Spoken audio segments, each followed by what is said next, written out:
C'est un rapport officiel de la Banque mondiale, mené conjointement avec des organismes relevant directement des autorités algériennes. Il s'agit d'un rapport sur les feux de forêt. C'est un rapport de 112 pages. 112 pages. Il s'appelle, le titre de le rapport ADA, Notes sur les forêts algériennes, gestion durable des forêts pour lutter contre les feux de forêt.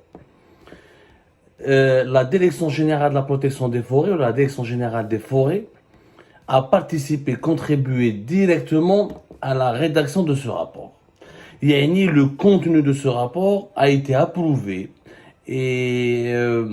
approuvé par les autorités algériennes et validé par les autorités algériennes parce qu'il a été écrit, la Direction générale des forêts, elle relève, je vous rappelle, du ministère de l'Intérieur, du ministère de l'Agriculture, si je ne me trompe pas. Son statut, c'était le ministère de l'Agriculture et c'est une instance gouvernementale. Je ne sais pas, c'est pas une instance privée, c'est un langage de l'État en Algérie. Un langage de l'État. La Direction générale des forêts. هذا le rapport يا جماعة il apporte, je dis bien, c'est très important parce qu'il est en train, il a démenti totalement, je dis bien, il a démenti totalement la thèse selon laquelle en Algérie les feux de forêt ont été provoqués par des terroristes, par des groupes politiques, par des mouvements séparatistes ou là des opposants radicaux, etc. Il dément catégoriquement cette thèse. Je dis bien, il dément catégoriquement cette thèse. Il explique que dans 85% des cas de feux de forêt en Algérie, l'origine demeure encore inconnue parce que les autorités algériennes n'ont pas la capacité ni le savoir-faire pour mener des enquêtes approfondies et ni pour dresser des statistiques qui sont fiables. C'est un rapport qui dément, il démolit, mais je ne sais même pas dément, il démolit catégoriquement et de façon brutale l'argumentaire qui a été développé pendant 3 ans ces dernières années à travers la théorie du complot.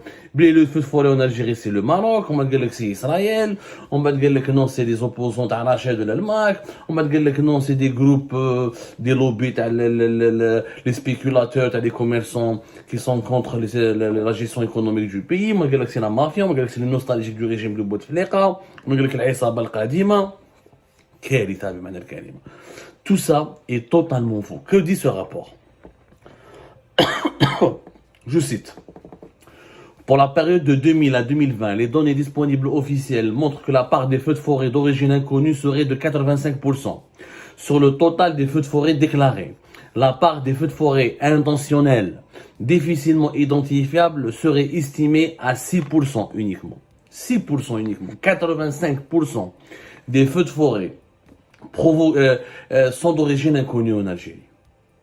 Ou les feux de forêt intentionnels, le rapport, il a expliqué qu'est-ce que ça veut dire. Dans les cas où nous avons, ce rapport, les enquêteurs ont démontré que c'était un feu de forêt intentionnel. C'était pourquoi? D'abord, c'était des éleveurs pour renouveler des pâturages, pour avoir des terrains d'élevage. Ou là, c'était des gens qui ont incinéré des décharges sauvages dans les forêts. Il y avait de l'incinération et le feu s'est propagé. Ou là, un changement d'utilisation de terre pour la collecte du miel. Les agriculteurs pour développer pour développer une plantation agricole, ou ils font de l'apiculture pour la production de miel.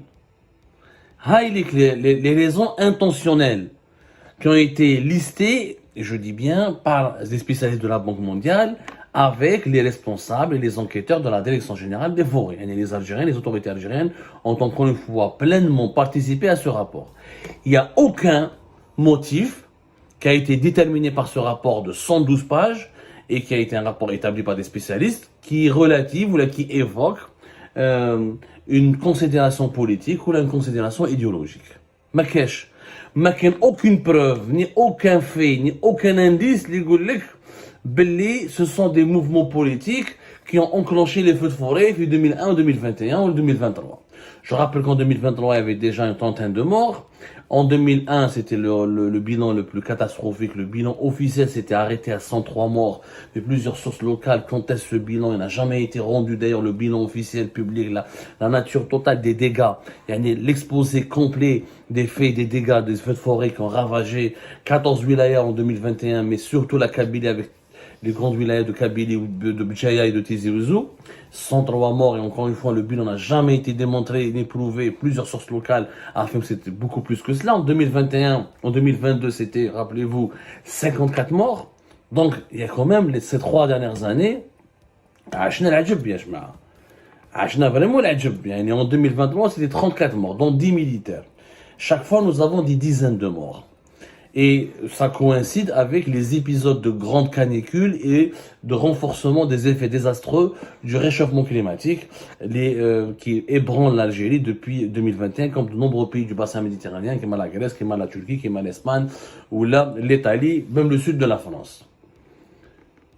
وين راهم هادو لي جروب تيروريست اللي كنهضروا عليهم لي زوتوريتي الجيريان اللي كانوا يهضروا عليهم لا بريس الجيريان دون لا بريس بوبليك اللي كانوا يهضروا عليها اللي كانوا يهضروا عليهم لا بروباغ اللي كانت تهضر عليهم لا بروباغاند دو ريجيم الجيريان خورتي في الفستي. Il n'y a absolument aucun complot politique derrière les feux de forêt en Algérie. ما كاش.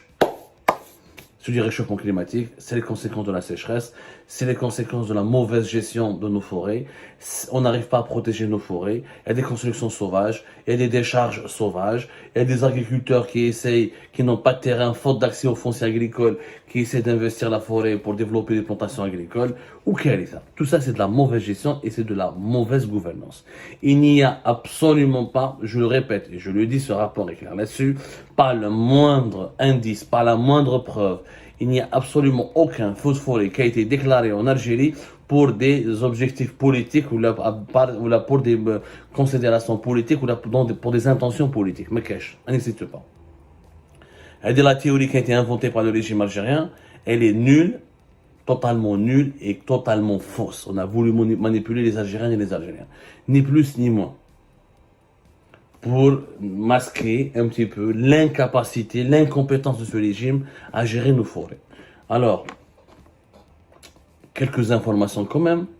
Les feux de forêt en Algérie coûtent en moyenne 2,5 milliards de dinars pour 35 000 hectares. Alors, on va faire la conversion. 2,5, c'est l'équivalent de presque 20 millions de dollars. Pour chaque 35 000 hectares brûlés en Algérie, on perd l'équivalent de 20 millions de dollars. Alors, en 2021, les dégâts pour les forêts ont été estimés à 15,4 milliards de dinars. 15,4 milliards de dinars, c'est l'équivalent de plus de 110 millions de dollars. En 2022, c'était, alhamdoulilah, beaucoup moins grave, mais il y a eu quand même 1,5 milliard de dinars de pertes. راهي كارثة بمعنى الكلمة. هادو les pertes matérielles. Les éleveurs, les maisons brûlées, les blessés, le coût de leur prise en charge, etc. C'est quand même énorme. Le rapport ADA, il est très intéressant. Franchement. Alors, le représentant de la Banque mondiale qui appelle en Algérie, Kamel Braham, il a dit que ce rapport offre une feuille de route à l'Algérie pour une gestion durable de ses ressources forestières et pour la réduction des risques de forêt et l'exploitation du potentiel des forêts pour une croissance plus verte. La création d'emplois et une meilleure résilience climatique. Parce que la Banque mondiale, elle propose de bien protéger les forêts, de développer des activités touristiques, le tourisme vert, des activités agro-pastorales ou là, écologiques plutôt, en relation avec le monde forestier. De son côté, le directeur général, le responsable de la direction générale des forêts, qui relève encore une fois du ministère de l'Agriculture en Algérie, M. Djamel Touahria, nous apprécions cette analyse du secteur forestier, dont les conclusions et recommandations sont en parfaite adéquation avec notre vision consignée dans la stratégie forestière à l'horizon 2035 et visant à promouvoir une gestion forestière durable, participative et respectueuse du climat, au bénéfice des moyens de subsistance locaux et de l'environnement. Cela s'aligne également avec la nouvelle loi forestière qui va accompagner les changements économiques, sociaux et climatiques qui ont marqué notre pays. Donc il le dit bien, un responsable gouvernemental algérien, nous apprécions cette analyse du secteur qui est en parfaite adéquation avec notre vision. Donc, pourquoi les autorités algériennes ont propagé pendant des années, pendant 3 ans, la théorie du complot? Au final, quand il y a une enquête de la part de la Banque mondiale, ils reconnaissent qu'il n'y a pas eu ni motivation politique, ni motivation criminelle, etc. On reste toujours dans les feux de forêt. On a du mal à avoir des statistiques, etc. Et 85% ce sont des feux de forêt d'origine inconnue. Je rappelle qu'en Algérie, nous avons 4,1 millions d'hectares. Les wilayas qui abritent les plus grandes forêts du pays, nous retrouvons la wilaya de Tizi Ouzou à la tête, et ça reste la wilaya la plus touchée. Donc quand on parle de la Kabylie, il n'y a pas de préférence pour la Kabylie au détriment des autres régions. C'est la Ghaleb, c'est comme ça, c'est la wilaya de Tizi Ouzou qui a été touchée par 6887 feux de forêt entre 1985 et 2022. Soit 181 feux de forêt en moyenne par an. Moura, c'est la wilaya d'ailleurs forestière la plus peuplée. C'est plus de 1, Tizi Ouzou, c'est presque 1,5 million d'habitants, alors qu'il y a beaucoup de forêts en Tizi Ouzou. Mouliouet de Tizi Ouzou, on retrouve une autre wilaya qui fait partie de la Kabylie, c'est Bjaya. موراها سي جيجل بليدات تيبازا تعرف مدياس كيدا بويرا عين دفلا بومرداش شلف سوق عراس. Donc ce sont essentiellement les wilayas du littoral et les wilayas du nord du pays, avec notamment Bdjaï et Tizi Ouzou, qui font partie de la Kabylie, qui sont les régions qui abritent le plus grand nombre de feux de forêt. Pour des raisons qui s'expliquent, parce que les habitations là-bas, c'est des montagnes, les villages kabyles peuplent les montagnes, ils sont